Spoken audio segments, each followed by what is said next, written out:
Ruchir Bhatnagar is the Executive Vice President of Customer Development at Colgate-Palmolive Limited, where he has been a key leader since 2011.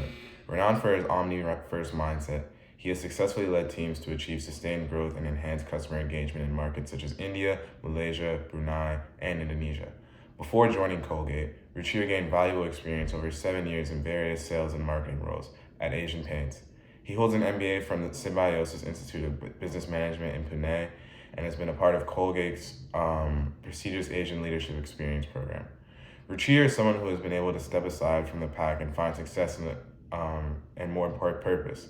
Many people around him opted to go into the lucrative and stable industry of engineering, and he instead chose to pursue his passions and found himself at the top of an industry as an executive VP in sales for one of the world's largest oral hygiene and one of their three largest markets. Hello and welcome back to the International Career Club. Today I have the privilege of sitting down with Mr. Bhatnagar, Executive Vice President for Customer Development at Colgate India.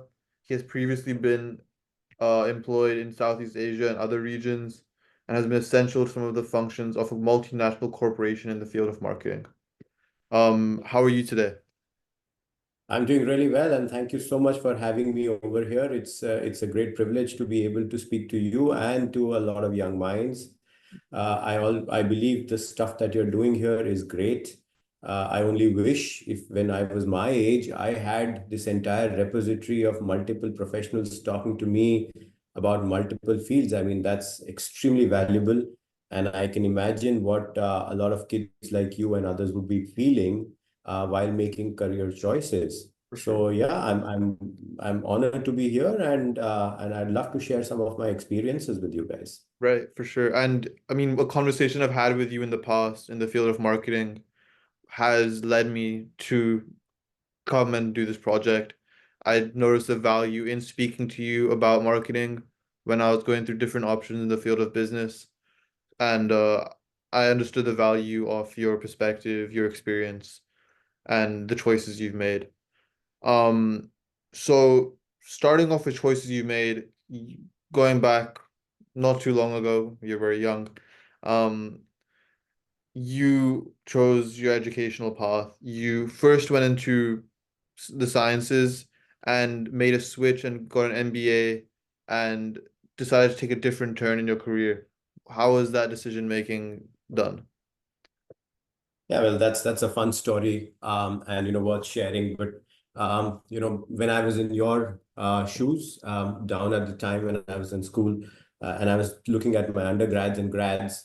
At that point in time, everybody in India wanted to do engineering because you either did medical or you did engineering. These were the two major fields to get involved into, and everybody was running towards this race of becoming an engineer. And so was I. Since everybody else is doing it, I always thought that must be something right to do. And I was also chasing that dream. And I prepared for it. I continued to study for it, and I made it to the interview levels of a couple of institutes. But deep down inside, I always felt that that's not something I really enjoyed doing. And but I didn't have the courage to own up to it at that point in time. I always thought that since everybody else is doing it and everyone who's an engineer has been extremely successful, it must be something that's right. But I just couldn't deal with it. I kept thinking about it, and I kept telling myself that this is the right thing to do. But I kept getting this feeling that if it's the right thing, it just doesn't feel right for some reason. So the funny thing is, Kumel, that one day before we were supposed to leave to take a flight to the city of my future college, where I had to give an interview. I just pulled up the courage to speak to my folks, and I told my parents that, hey, listen, I don't think this is what I want to do. I'm going to do it, but I'm never going to be happy about it. Yep. And they were quite shocked and they were quite surprised. And then my father asked me that, what do you really want to do? And I said that, listen, I don't think I have it all figured out yet, but I love science and I love physics, and I would want to learn more about physics, and I want to move forward in that direction.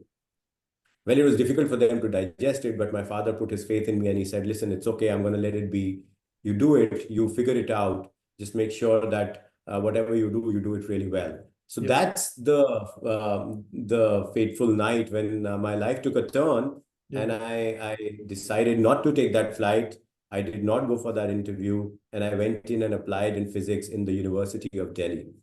And that turned out to be a great experience. Getting into the University of Delhi and studying physics was the most fun 3 years I've had in my studying life, because I loved the subject, I loved the place, I loved the professors, and I was just having a great time.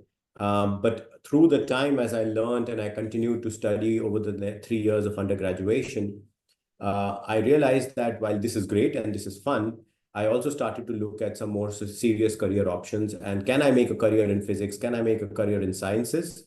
Or are there other opportunities? Yeah. And that's the time when the option of studying marketing came along. People talked to me about it. I met a few individuals about it. And it sounded exciting. And it sounded something that's different, something that's fun, and it's far more dynamic. Um, Clubbed with that, the fact that at that point in time in India, we did not have too many career avenues for a pure science stream professional.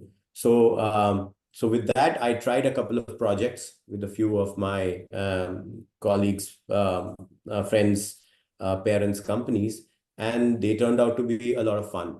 And that's where I decided that okay, it's time to make another switch. And this time I was far more clear in my head what I wanted to do. I was clear what I was getting into. And that's where I made the second switch of my career to move away from sciences and get into MBA. And that's where I went into Symbiosis, which is my university in Pune, India, where I did my MBA in marketing. And that turned out to be a fun experience as well. So yeah, I mean, it's been 20 years since I've been doing my job. And I keep telling people I love physics, but I love my job more. So I think it just turned out well. So yeah, it's all about making decisions, making measured, informed decisions, but not forgetting what you really love to do. Because at Right. the heart of it, that's most important. For sure. And I think like the engineering drive that India had at the time is very similar to the parallels of today, where we see a lot of kids going into computer sciences and they go into these degrees, these institutions, and find that it's not something they want to do. And that's why some of these difficult programs have such high dropout rates because people are following trends, people are following money.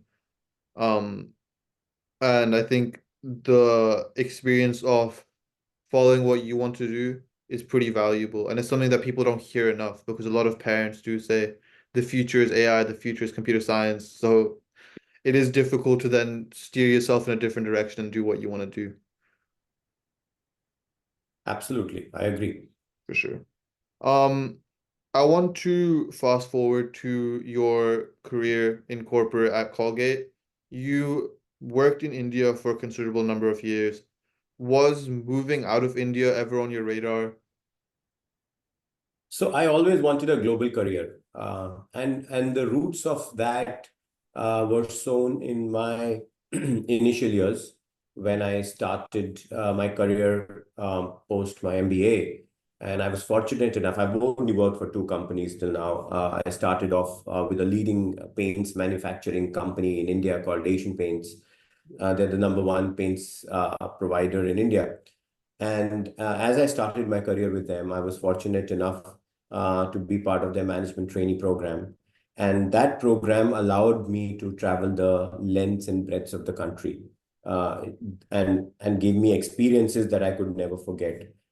It and post that, when I got into a sales career with them, every 1.5, 2 years, I was working, I was moving across locations, I was figuring out new cultures, new people. So it was quite exciting. And that gave me an understanding of how people work, how cultures work, how things change as you change your location and as the demographics change. It was quite exciting, and it was very interesting to see that how the same message can be perceived in multiple different ways by multiple different people. So with that happening, I always thought that I should try to dabble in this more and try to make sure that I imbibe not just a local but a global culture as well. And that's where I always wanted to move out of India and experience different cultures, different businesses, different environments for my own self. So yeah, I wanted to do it. I was open to it. And at the heart of it, I'm a people's person. I love working with people. I enjoy working in large teams, and trying to see people come together and make something special is fascinating to me. I always enjoy being part of the huddle. So so yeah, that's what drove me to it. Uh, of course, what helps is the fact that when you work across multiple types of locations and multiple types of external environment, you gain a significant perspective as a leader. You try and understand what drives business in different parts of the world, and that really adds to your overall learning as an individual. So it was something exciting that I wanted to do, and I continue to be open to it. So as you can see, I worked in India. I moved out for a while. Now I've come back to India to do a role. So always open to looking into new challenges, new opportunities, anything that can make me learn, even while I'm on job is something that I'm up for. So you have to remember that you can be a professional all your life, but more than that, you have to be a learner all your life. Mm-hmm. If you are not learning, you're really not moving forward. And that's the spirit that drives me to work with people, to work across cultures, to keep learning, to keep pushing myself. And that's why my career has spanned the way it has been. Yep. And when you decided to, obviously, you mentioned how you're a people's person and you love exploring, you love learning. Was it an easy decision to therefore leave India and set up a career, set up a base somewhere else, and work with a totally new culture inside of like a workspace? Because obviously, I'm sure India and Malaysia have two very different office environments. It's a shift. Yeah, so it's not easy, but it's exciting. Yeah. The entire thought of doing something new, something different in a completely different location is extremely exciting. I wouldn't lie to you, it's intimidating. You're always worried how things are going to pan out, whether you're going to succeed or not. But it's the excitement and the adrenaline of not knowing what's coming ahead and trying to conquer that, trying to understand that, and trying to get better at it. That's what drove me. Uh, and it's taken a lot of effort. I must say that it's very important for individuals, professionals, as well as students to embrace different cultures, different nationalities, different people. Mm-hmm. Until or unless you truly, genuinely embrace culture and genuinely embrace the way of the people, you will never be able to succeed. And that works for you as a student as well. You work across universities, you work across professors, you have different friends and your colleagues who are going to be from all over the world. Yeah. And that gives you a great opportunity to learn about people in the world, their choices, their decisions, how they think, how they react. And trust me, it will all come and help you. I had a very similar situation in Malaysia where you've been there. Majority of the working population in sales is predominantly ethnic Chinese. And, getting in and working with that culture was something new for me.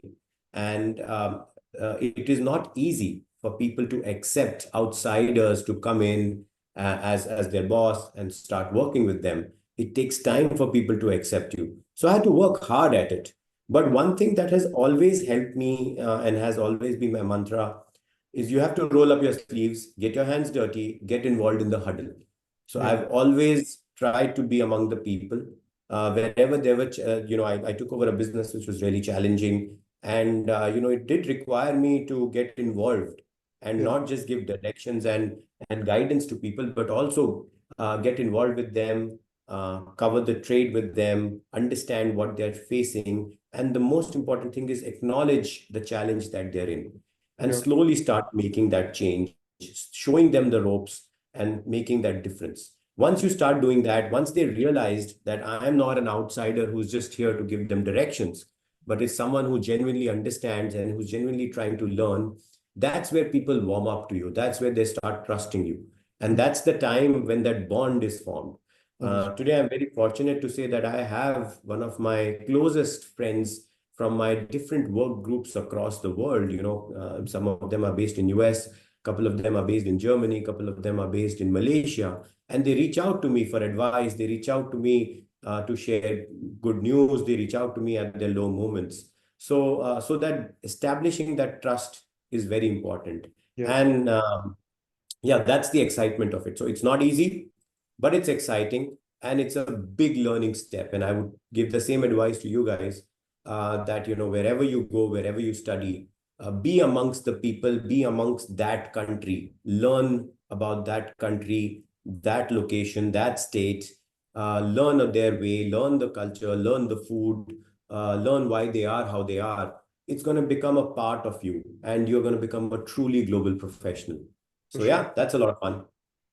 Yeah, and I think one important thing that you pointed out is that it's not easy. A lot of people get attracted to international corporate because of it can be glamorous, it can be quite interesting, but unlike a corporate career which you stay in one city in one place where it's quite linear, um corporate doing that internationally and moving from one location to the other is almost two steps forward, one step back because it's so much learning that takes place in every single new place. Because as you mentioned again, you are management and you come in and you are uh, leading a team of people from that location, which is how it works in many corporations. I've talked to people in oil and gas where it's very similar. They hire locally and they transfer management around. Um, in your time in Malaysia, what do you think was a project where you were able to spark a connection or spark a interest which you would not have been able to do if you had, for example, stayed in India in a more linear role, for example? Yeah, so um, there have been two. I'm going to talk professionally and I'm going to talk about personal as well. Uh, um, when I was working in Malaysia, it had a fairly evolved digital ecosystem. Mm-hmm. The entire Alibaba Taobao ecosystem was fairly evolved in Malaysia, and you saw a significant amount of digital business happening. E-commerce was evolved and had penetrated the overall working of the consumers quite well. They had imbibed it, and that was something that I definitely felt was significantly ahead of the curve than it was in India.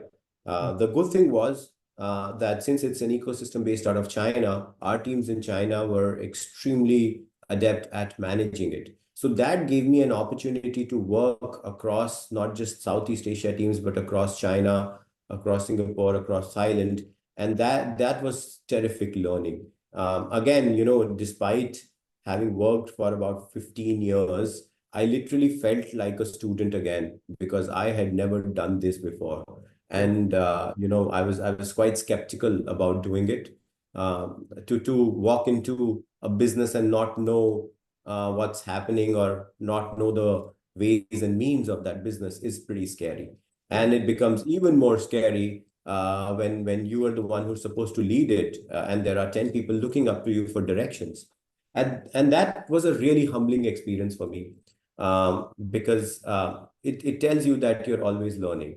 But it's also a great booster because it also tells you that the moment you accept the fact that you don't know something, that's the point when you know a lot.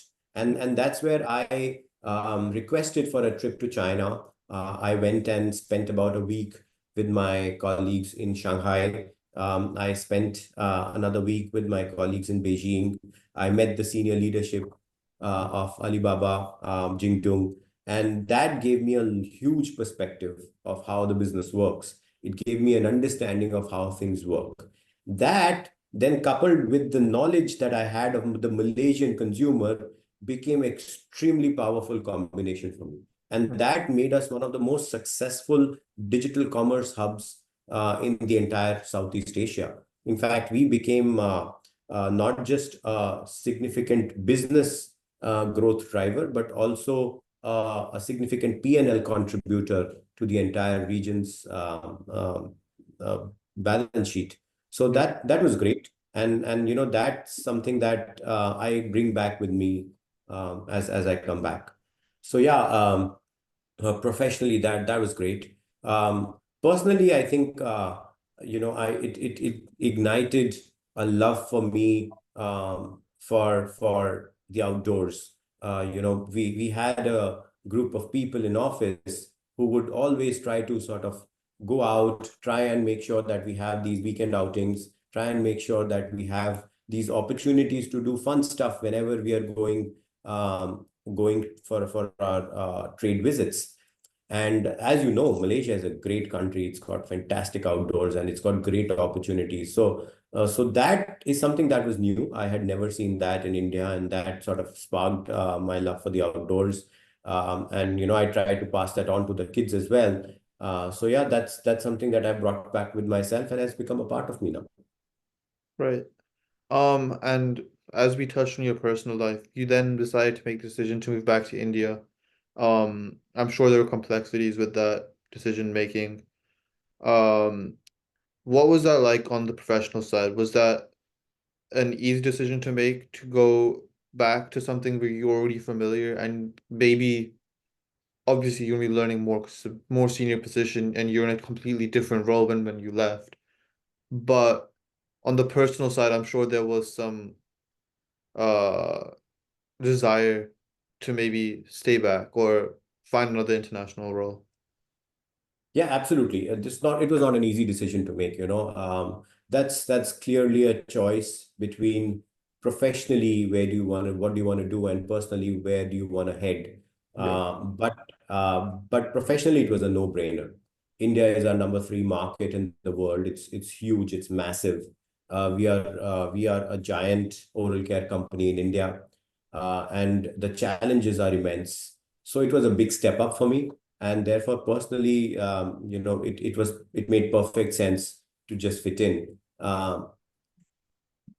The other thing that was sort of pushing me towards it was the fact that I knew the people here. I had worked with the teams here, so it was possible for me to sort of quickly fit in, get among the group, get some easy wins. There was familiarity, and I knew that I'll be able to get started from get go.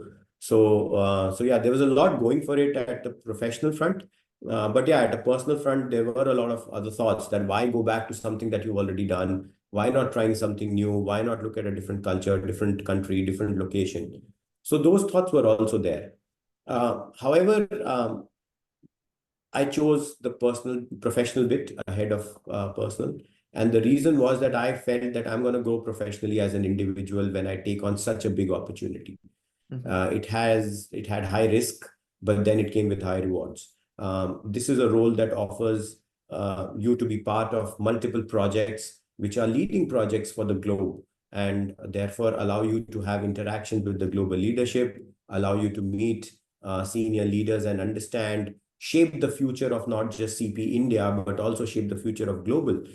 Today, I am part of multiple work groups, which is charting out the course for the next 5 years in this organization. And you don't get that opportunity in many other markets. There are very few of them where you get such an opportunity. So that's what I prioritized. But I must tell you, Kumil, that it's been a very unique experience coming back to India, and that's something what I have learned coming back is that nothing ever remains the same. Everything changes and changes at a rapid pace. When I came back to India, I thought I'll ease into the role. It's going to be very easy. I'm gonna have my people. I know the trade. It's just simple. It's just a higher role, but I know everything.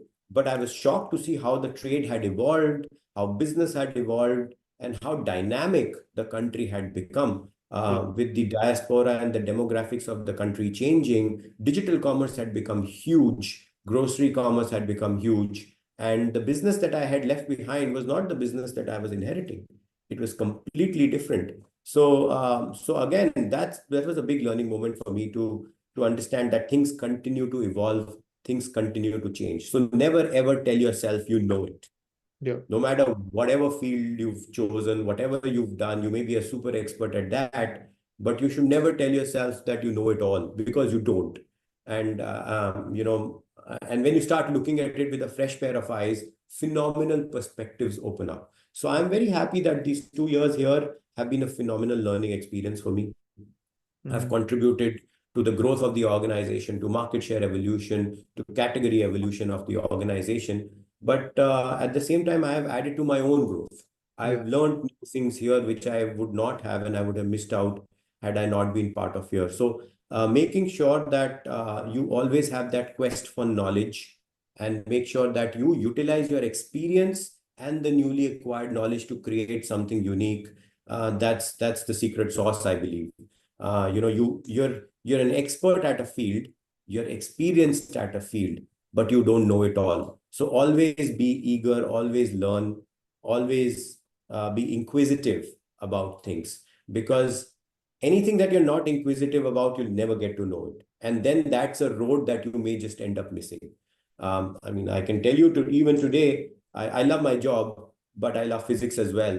Even today, I have a nephew of mine who's studying to be an engineer, and every now and then I go and flip over his question papers to try and see what is he getting in physics, what are the kind of questions that are coming. And the other day he caught me in a fix when he had one of his weekly tests, and he passed on the question paper to me, and I was going through it, and I got really puzzled with one of the problems that they had put up. And there was quite an argument that started between him and me, between his views, his teacher's views, and my views. And that pushed me into picking up one of the books that I used to consult during my undergrads. So I actually went on Amazon and I ordered that book again, and I had to just learn it. And I reread some parts of it, and I realized that the world has evolved in that as well. While fundamental concepts remain the same, but everything is changing and evolving. So Yeah. it's good to be inquisitive. It just grows you as a person. Right. And your ability to say that you don't know everything and as an executive position is truly inspiring.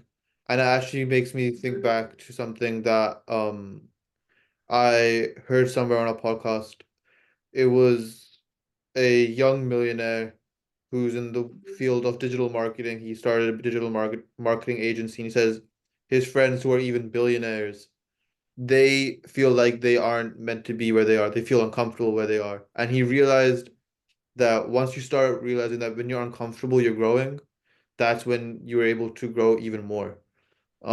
Growth requires uncomfortableness and it requires ignorance because ignorance helps you learn and move forward. So I think that's such an important message to, for me personally, like I've learned a whole lot about that just through this conversation, and I think a lot of people will as well.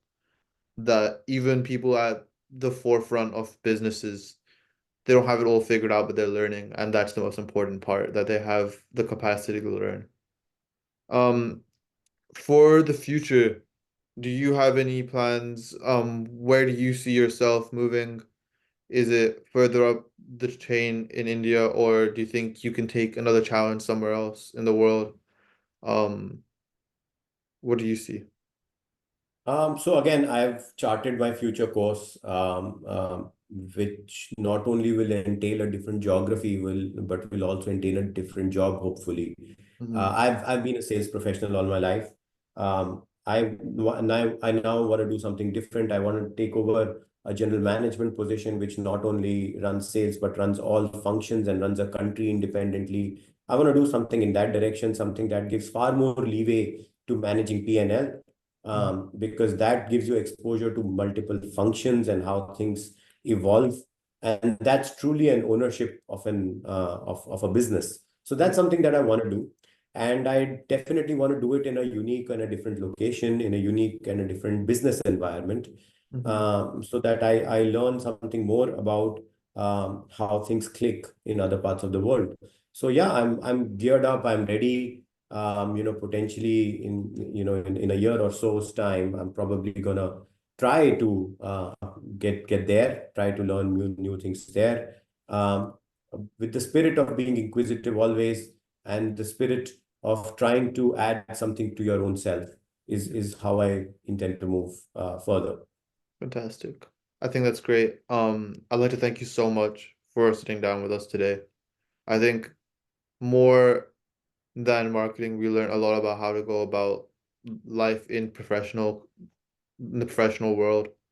Some really valuable nuggets of knowledge of moving up, how to grow, and how to stay uh inquisitive. So thank you. Thanks a lot, Kumail, and I'll just leave you guys with one final piece of advice, and that's always helped me. Always have a mentor in life. They may evolve, you may have a professional mentor and a personal mentor, but always have a guide, a professional, a personal mentor who can keep giving you some advice, a dispassionate advice, coming out of no self-interest, but only with the interest of helping you. That has always helped me. It helped me when I was taking the decision to switch from physics to MBA. It helped me when I was taking the decision to switch multiple countries. It helped me when I tried to get involved with multiple nationality projects. It works. And there are people who've seen far more of the world.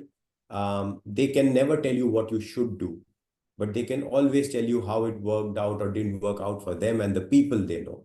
Yeah. And that knowledge is extremely powerful. Sure. So get yourself someone, it can be a teacher, it can be a colleague, it can be a relative, it can be anybody.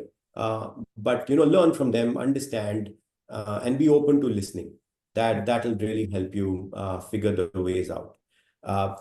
Good luck to you and to all the people watching this. I truly root for all of you guys, and I'm very happy to be part of this experience. Thank you so much. Thanks a lot. Have a great day. Too.